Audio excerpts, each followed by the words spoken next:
Hello दोस्तों, मेरा नाम है यश। स्वागत है आपका मेरे चैनल द ट्रेलर में। आज की कहानी एक ऐसे साइको शख्स के बारे में है जिसका नाम सुनते ही यूके का पूरा पुलिस डिपार्टमेंट कांप उठता था। इसके पीछे की वजह यह थी कि वो किसी भी पुलिस ऑफिसर को देखते ही उस पर गोली चला देता और फिर जंगलों में गायब हो जाता, जिसकी वजह से उसका नाम फैंटम ऑफ द फॉरेस्ट पड़ गया। आगे चलकर ये इतना खूंखार हो गया कि इसे पकड़ने के लिए पूरी यूके की पुलिस को लगाना पड़ा, जो यूके के इतिहास का सबसे बड़ा मैनहंट साबित हुआ। कहानी शुरू होती है 17 जून सन 1982 में, जब 29 साल का पुलिस ऑफिसर पीसी डेविड हिग अपनी मॉर्निंग शिफ्ट में पेट्रोलिंग कर रहा था और पेट्रोलिंग करते हुए वो नॉर्थवुड एज की तरफ निकल जाता है, जो एक पहाड़ी इलाका था। वो भी कार चला ही रहा था कि तभी उसकी नज़र एक आदमी पर पड़ती है जो अपनी कार में बैठा था, और उसे देख ऑफिसर डेविड को कुछ अजीब लगता है और वो अपनी कार लेकर उसके पास पहुंच जाता है। ये शख्स एक ग्रीन कलर की सिट्रोन सलून कार में बैठा था और ये देख ऑफिसर डेविड अपनी कार से उतरता है और इस ग्रीन कार की तरफ बढ़ने लगता है। इस वक्त डेविड के हाथ में एक क्लिपबोर्ड और एक पेन था और कार के पास पहुंचते ही वो इस शख्स से सवाल जवाब करने लगता है कि उसका नाम क्या है और उसका डेट ऑफ बर्थ क्या है। इस पूछताछ के दौरान ऑफिसर डेविड उसकी कार का नंबर नोट कर लेता है और साथ ही साथ उसका नाम, डेट ऑफ बर्थ भी अपने पास नोट करने लगता है। इससे पहले डेविड शख्स से अगला सवाल करता, ये शख्स अपनी पिस्टल निकालता है और ऑफिसर डेविड के सर में गोली मार देता है, और गोली मारने के बाद वो बहुत तेजी से वहां से भाग निकला, मगर साथ ही साथ वो कुछ सबूत अपने पीछे छोड़ गया। उधर डेविड के वॉकी टॉकी पर लगातार हेडक्वार्टर से कॉल आ रहा था, और जब उन्हें डेविड की तरफ से कोई जवाब नहीं मिला तब वो एक ऑफिसर को उसकी लोकेशन पर भेज देते हैं, ये चेक करने के लिए कि सब कुछ ठीक है या नहीं। बहरहाल ये ऑफिसर जैसे ही उस लोकेशन पर पहुंचा, वो देखता है कि डेविड की पेट्रोल कार का दरवाज़ा खुला है और पास में ही डेविड ज़मीन पर पड़ा है। वो फौरन डेविड को हॉस्पिटल भिजवा देता है और तभी उसकी नज़र उस क्लिपबोर्ड पर पड़ती है जो डेविड के हाथ में था। इस क्लिपबोर्ड पर गोली चलाने वाले का नाम, उसकी डेट ऑफ बर्थ और कार का नंबर लिखा था। इस किलर का नाम लिखा था क्लाइव जोन्स, जिसकी डेट ऑफ बर्थ 18 अक्टूबर सन 1944 थी और कार का प्लेट नंबर था KYF 326P। बहरहाल इस नाम को नेशनल सिस्टम के डेटाबेस में रन किया गया, मगर वहां से पुलिस के हाथ कुछ नहीं लगा और इसी दौरान हॉस्पिटल पहुंचते पहुंचते ऑफिसर डेविड ने भी दम तोड़ दिया। क्योंकि ये पुलिस ऑफिसर के मर्डर से जुड़ा मामला था और इसीलिए पूरा पुलिस डिपार्टमेंट फौरन इस किलर की तलाश में लग जाता है। अपनी छानबीन शुरू करते हुए पुलिस अब वहां मौजूद लोगों से पूछताछ शुरू कर देती है, जिसमें उन्हें एक शख्स ने बताया कि उसने इस ग्रीन कलर की कार को सुबह 6:35 पर पार्क के पास देखा था। कुछ और लोगों ने भी इस बात को वेरीफाई किया कि ये ग्रीन सिट्रोन कार थी, और इसी दौरान इस नंबर प्लेट से कार ओनर का एड्रेस और उसका नाम भी पता चला, जो क्लाइव जोन्स ही था। चूंकि क्लाइव जोन्स के नाम पर पहले कभी कोई क्रिमिनल रिकॉर्ड नहीं था और ये नाम भी असली था, इसलिए पुलिस को ये समझते देर नहीं लगी कि ये चोरी की कार है और किलर ने क्लाइव जोन्स के नाम का इस्तेमाल किया है।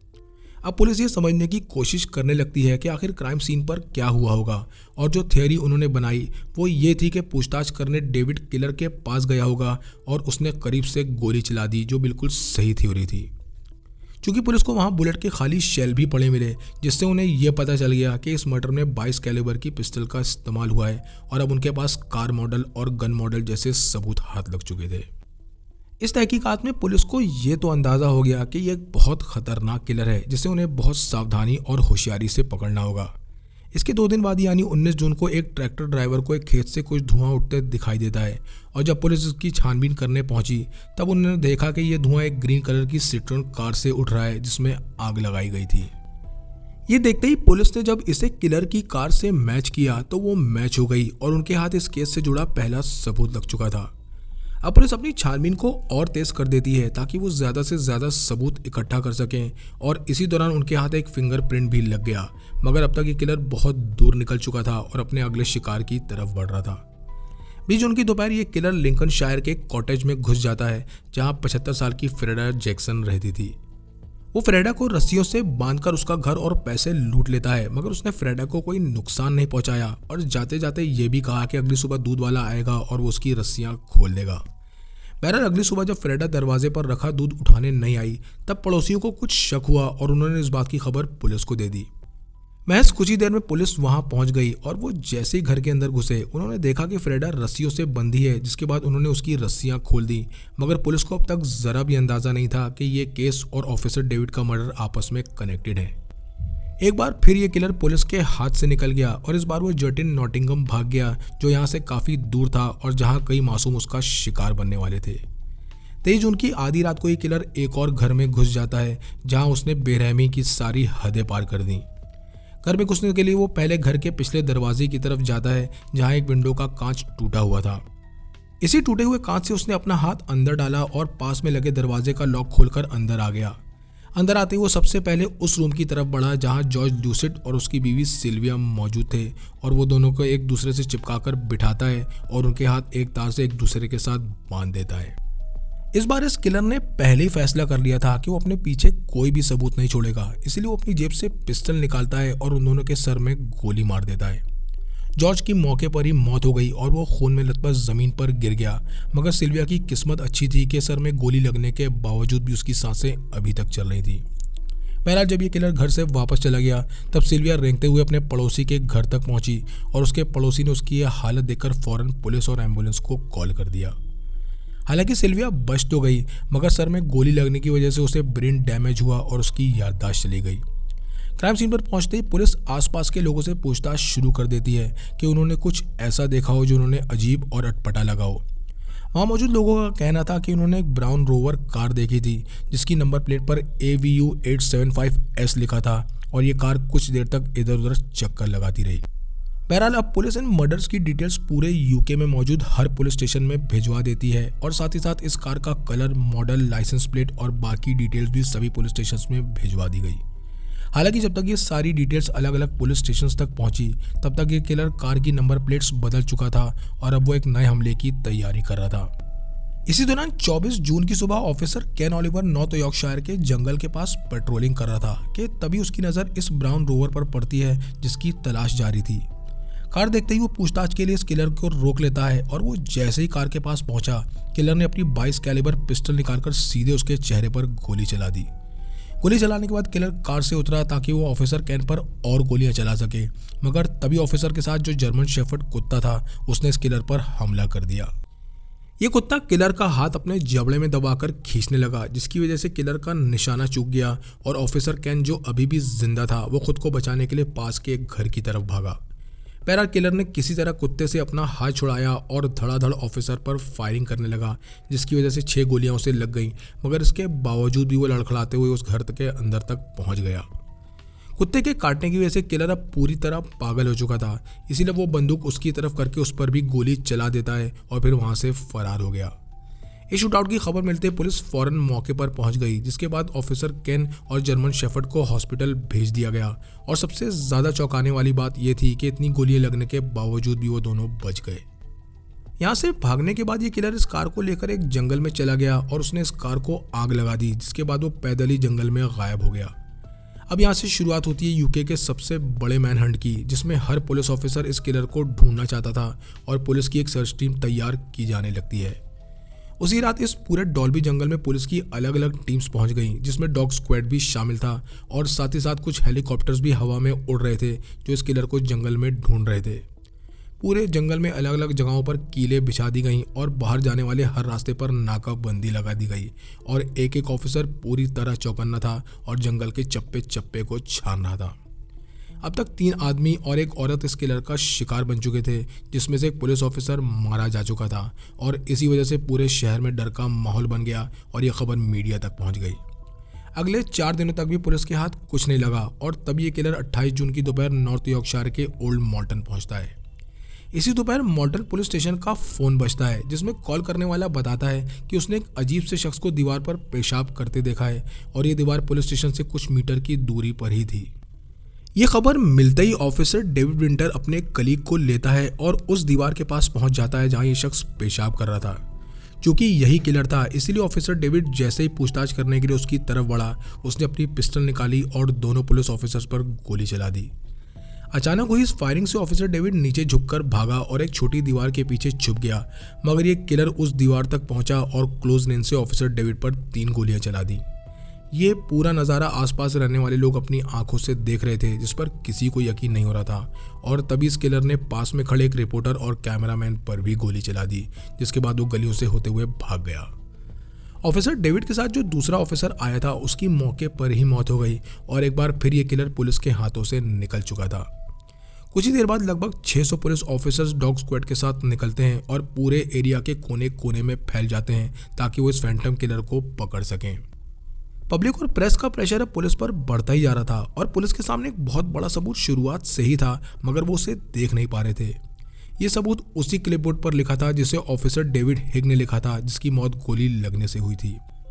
हालांकि इस क्लिपबोर्ड पर जो नाम था वो तो नकली था, मगर जो डेट ऑफ बर्थ इस किलर ने बताई थी वो बिल्कुल सही लग रही थी।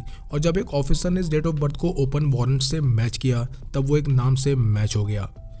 ये वो नाम था जिसने पहले भी दूसरे सरनेम्स का इस्तेमाल करके कई अलग अलग क्राइम्स को अंजाम दिया था और इसी वारंट के जरिए पुलिस एक घर तक पहुंच गई। घर की तलाश लेने पर पुलिस को यॉर्कशायर और लिंकनशायर के मैप्स मिले और साथ ही साथ वो फिंगरप्रिंट्स मिले जो ग्रीन सिट्रॉन कार के फिंगरप्रिंट से मैच हो गए। अब पुलिस के सामने इस किलर का नाम और चेहरा था, मगर इसे पूरी तरह वेरीफाई करने के लिए वो इसकी फोटो ऑफिसर केन ओलिवर को दिखाते हैं, जिन्हें 7 गोलियां लगी थी, और वो फोटो देखते ही इस किलर को फौरन पहचान लेते हैं। पुलिस पहली बार इस किलर का नाम प्रेस में रिलीज करती है और वो नाम था बैरी प्रूडेम। बैरी का जन्म वेस्ट यॉर्कशायर के लीड्स में 18 अक्टूबर सन 1944 में हुआ और वो बचपन में पढ़ाई में तो इतना अच्छा नहीं था, मगर स्पोर्ट्स में उसकी उतनी ही दिलचस्पी थी और वो उसमें काफ़ी अच्छा भी था। वो अपनी टीनेज से ही गलत कामों में पड़ गया था, जिसकी वजह से उसकी कई कंप्लेंट्स आने लगी और एक बार तो उसे जुवेनाइल जेल भी भेजा गया क्योंकि उसने किसी के घर में घुसने की कोशिश की थी। स्कूल छोड़ने के बाद उसने इलेक्ट्रिशियन का काम सीख लिया और यही अब उसकी रोजी रोटी बन गई और सन 1965 में उसने 19 साल की जिलियन विल्सन से शादी भी कर ली। शादी के बाद सन 1966 में उसकी एक बेटी हुई और 1968 में एक बेटा, और सन 1969 आते आते उसे ब्रिटिश आर्मी में सोल्जर की नौकरी भी मिल गई। मिलिट्री में सिलेक्शन के बाद वो सर्विलेंस और दूसरी ट्रेनिंग्स लेने लगा, जिसमें कॉम्बैट और सर्वाइविंग स्किल्स भी शामिल थी, और आगे चलकर यही स्किल्स उसकी किलिंग्स में काम आई। इतनी ट्रेनिंग लेने के बावजूद भी वो आर्मी के फाइनल टेस्ट में फेल हो गया और उसके हाथ से ये नौकरी भी चली गई। सन 1989 में उसकी मां की डूबने से मौत हो गई और ये बैरी के लिए वो सदमा था जिससे वो कभी उबर नहीं पाया। मां की मौत के 1 साल बाद ही उसकी शादी भी टूट गई क्योंकि उसकी बीवी दोनों बच्चों को लेकर किसी दूसरे आदमी के साथ भाग गई और घर से 8,000 पाउंड भी चुरा ले गई। और इसके बाद अब बैरी की जिंदगी में वो तूफान आया जिसके बाद वो कभी खुद को संभाल नहीं पाया। बहरहाल जैसे तैसे उसने एक पेट्रोल पंप पर काम करना शुरू कर दिया और कुछ ही वक्त बाद उसकी मुलाकात कैरोल फ्रांसिस नाम की एक औरत से होती है और वो दोनों साथ रहने लगे। कुछ वक्त इंग्लैंड में रहने के बाद उसने कैरोल के साथ ये देश छोड़ दिया और फिर नॉर्थ अमेरिका, कनाडा और यूएस की ऑयल रिफाइनरीज में काम करने लगा, जिसमें वो पैसे तो ठीक ठाक कमा रहा था, मगर अभी भी उसकी ज़िंदगी में स्टेबिलिटी नहीं थी। अमेरिका में रहने के दौरान ही उसने ये पिस्टल खरीद ली थी, जिसे वो अपने साथ छुपाकर यूके ले आया और यहाँ वो बिना लाइसेंस के इसका इस्तेमाल कर रहा था। सन 1982 आते आते वो बहुत ज़्यादा वायलेंट हो चुका था और उसने एक शख्स पर लोहे की रॉड से वार कर दिया, जिसके बाद उसे गिरफ्तार कर लिया गया, मगर बाद में उसे बेल भी हो गई। बेल मिलने के बाद वो केस की अगली हेयरिंग्स पर नहीं पहुंचा, जिसकी वजह से उसके नाम सर्च वारंट जारी कर दिया गया और यहीं से बैरी और पुलिस के बीच चोर पुलिस का खेल शुरू हुआ। यहाँ से बैरी अलग अलग जगहें बदलकर छुप कर रहने लगा और वो अक्सर जंगलों में ही छुपा रहता और वहीं रात भी गुजारता। अपनी पहचान छुपाने के लिए वो अलग अलग भेष भी बदलने लगा, जिसमें कभी वो पूरी तरह क्लीन शेव हो जाता तो कभी अपनी दाढ़ी बढ़ा लेता, जिससे पुलिस को उसे पकड़ने में बहुत परेशानी हो रही थी। अपने साथ वो थोड़ा बहुत खाना, कुछ दवाइयाँ और चोरी की हुई नंबर प्लेट्स भी रखता ताकि वो अपनी गाड़ी की पहचान छुपा सके। क्योंकि उसके पास नो नीड टू डाई नाम की एक सर्वाइवल बुक थी, जिसमें ये लिखा था कि गायब होने के बाद जिंदा कैसे रहना है, इसीलिए वो छुपने के लिए हफ्तों हफ्तों तक जंगलों में ही रहता। सन 1982 में बैरी का नाम रिलीज होने के बाद यह सर्च ऑपरेशन और भी तेज कर दिया गया और पूरे जंगल के चप्पे चप्पे की दिन रात छानबीन शुरू हो गई। क्योंकि बैरी के पास हथियार था और वो काफ़ी खतरनाक भी था, इसीलिए पुलिस ये चाहती थी कि वो किसी तरह जंगल से बाहर आ जाए और उसे गिरफ्तार कर ले। आसपास रहने वाले लोगों को भी अलर्ट कर दिया गया कि वो अपने दरवाजे बंद रखें और उन्हें कुछ भी अजीब सा दिखाई दे तो वो फौरन पुलिस को इसकी खबर दें। उधर पुलिस जंगलों में बनी झाड़ियों और पेड़ों को तलाश रही थी कि उनके हाथ कुछ खाने के डब्बे या कोई ऐसा सबूत लग जाए जो उन्हें बैरी तक पहुंचा सके, और इसीलिए एक्सपर्ट्स की एक और टीम को शामिल कर लिया गया। इसी एक्सपर्ट की टीम में एक शख्स था जो बैरी का आइडल था, और इस वक्त जो सर्वाइवल बुक बैरी के पास थी वो इसी शख्स की लिखी थी, जिसका नाम था एडी मैकगी। एडी भी एक सोल्जर रह चुका था जो आर्मी कैंप्स में सर्वाइवल की ट्रेनिंग्स देता था, और उसे सर्च ऑपरेशन में इसीलिए शामिल किया गया था क्योंकि वो जानता था कि इस तरह के छुपे हुए शख्स को कैसे ढूंढना है। अब मैगी बैरी को ढूंढने की शुरुआत सबसे पहले ओल्ड मॉल्टन से करता है, जहां उसने ऑफिसर डेविड वॉटर को गोली मारी थी। और यहीं से मैगी को कुछ धुंधले साइंस दिखना शुरू होते हैं, जिससे मैगी को यह एहसास होने लगा कि बैरी यहीं कहीं आसपास है। मैगी का सिक्स्थ सेंस उससे बार बार यही कह रहा था कि बैरी किसी जंगल में नहीं बल्कि ओल्ड मॉल्टन में ही है। मगर तभी 3 जुलाई को पुलिस को फिर से बैरी की खबर मिलती है। इस बार भी बैरी पहले की ही तरह एक घर में घुस गया, जहां उसने सभी फैमिली मेंबर्स को बंदी बना लिया। सभी को रस्सियों से बांधने के बाद उसने अंडे फ्राई किए और साथ में जूस पिया, और साथ ही साथ सभी फैमिली मेंबर से कहा कि वो डरे घबराए नहीं, और थोड़ी देर तक उनके साथ भी रहा। बैरी पूरी फैमिली से इतनी अच्छी तरह बात कर रहा था जैसे वो उन्हें कई सालों से जानता हो, और 4 जुलाई की सुबह होने से पहले आधी रात को ही वहाँ से भाग गया। मगर इस बार उसने किसी को कोई नुकसान नहीं पहुँचाया। बहरहाल इस फैमिली ने किसी तरह एक दूसरे की रस्सियाँ खोली और सुबह लगभग 5:45 पर पुलिस को कॉल करके इस बारे में बता दिया। बैरी ने इस फैमिली को यह भी बताया कि उसने ही ऑफिसर डेविड हिक को गोली मारी थी, और ऐसा उसने इसीलिए किया क्योंकि वो अपनी कार में सो रहा था और ऑफिसर ने पूछताछ करके उसकी नींद खराब कर दी। बैरी ने यह भी बताया कि ऑफिसर उससे जनवरी में हुए एक मर्डर के सिलसिले में पूछताछ कर रहा था, जिसमें उसने रॉड से एक आदमी को मार दिया था, और उसे डर था कि ऑफिसर उसे जेल ले जाएगा, इसीलिए उसने उसे मार दिया। फैमिली की हैरत का ठिकाना तब नहीं रहा जब बैरी ने बताया कि ऑफिसर विंटर को भी उसी ने मारा है। और ये सारी बातें पुलिस को बताने के बाद फैमिली मेंबर ने एक आखिरी बात कही, जिसे सुनकर पुलिस के होश उड़ गए। उस फैमिली मेंबर ने पुलिस को बताया कि बैरी का कहना था कि उसका प्लान ज़्यादा से ज़्यादा पुलिस वालों को मारने का है, और अगर पुलिस उसे मार भी देगी तो वो अपने साथ कई पुलिस वालों को लेकर मरेगा, और वो पुलिस से बहुत ज़्यादा नफरत करता है। अपनी आखिरी बात कहते हुए बैरी ने कहा कि अब उसके पास भागने के लिए और कोई जगह नहीं है, और इस फैमिली को थैंक्स कहकर वो उनके घर से चला गया। पूरी बात सुनते ही अब पुलिस की टीम आसपास के इलाकों और जंगल में फैल गई, और तभी एक जगह से गुजरते हुए मैगी की नज़र फुट मार्क्स पर पड़ती है जो आगे की तरफ जा रहे थे। इन जूते के निशानों का पीछा करते हुए मैगी और पुलिस की टीम झाड़ियों तक पहुंचे, जहां एक छोटी सी छुपने की जगह थी और ये पत्तों और मिट्टी से ढकी हुई थी। आखिरकार पुलिस के हाथ बैरी का ठिकाना लग चुका था, जिसके बाद इस जगह को चारों तरफ से घेर लिया गया और वो लोग बैरी से सरेंडर करने के लिए कहने लगे। इस जगह में 2 ग्रेनेड बॉम्ब्स भी फेंके गए ताकि वो बाहर निकल आए, मगर तभी अंदर से गोली चलती है। इस फायरिंग के जवाब में पुलिस भी फायरिंग शुरू कर देती है, और जब इस फायरिंग का धुआं कुछ कम हुआ तब पुलिस देखती है कि बैरी अंदर गिरा पड़ा है और एक गोली उसके सर में लग चुकी है। करीब जाने पर मैगी ने देखा कि बैरी को कई अलग अलग जगहों पर गोली लगी थी, जिसमें से एक गोली उसके सर के आर पार हो गई थी और उसकी मौके पर ही मौत हो चुकी थी। बैरी की 22 कैलिबर पिस्टल अभी भी उसके हाथ में ही थी, और अब पुलिस इस पूरी जगह की छानबीन शुरू कर देती है। तलाशी लेने पर पुलिस को खाने के डिब्बे, एक मैप और कुछ दवाइयाँ मिली, और साथ ही साथ उन्हें इन खाने के डिब्बों से फिंगरप्रिंट्स भी मिल गए। बहरहाल जब गन और खाने के डिब्बों से मिले फिंगरप्रिंट्स को केस फाइल के फिंगरप्रिंट से मैच किया गया, तब वो आपस में मैच हो गए, और इस तरह यूके का सबसे बड़ा मैनहंट आखिर खत्म हो गया। बैरी की पोस्टमार्टम रिपोर्ट में ये सामने आया कि उसकी बॉडी में कुल 21 गोलियां लगी थी, जो उसके सर से लेकर गर्दन, चेस्ट और कमर पर लगी थी, मगर उसकी मौत सर में गोली लगने की वजह से हुई। धीरे धीरे ये केस न्यूज़ चैनल्स और लोगों के दिमाग से गायब हो गया, मगर सिल्विया आज भी डिप्रेशन और दिमागी बीमारियों से जूझ रही है, क्योंकि उसने अपने हस्बैंड को अपनी आंखों के सामने मरते देखा था। सिल्विया के पड़ोसी कई सालों तक उसकी देखरेख करते रहे और उन्होंने उसका काफ़ी ख्याल भी रखा। 7 गोलियां लगने के बावजूद भी ऑफिसर केन ओलिवर सही हो गया और अपनी ड्यूटी पर वापस लौट आया, और अपनी इस बहादुरी के लिए उसे मेडल भी मिला। बैरी को लीड्स के किसी कब्रिस्तान में दफना दिया गया, और आखिरकार ये केस बंद कर दिया गया। मगर एक सवाल हमेशा लोगों को परेशान करता रहा कि आखिर बैरी ने ये सब किया क्यों। आप सभी को इसका जवाब मालूम हो तो कमेंट सेक्शन में लिखकर ज़रूर बताएं। चैनल को लाइक और सब्सक्राइब करें। मिलते हैं नेक्स्ट वीडियो में।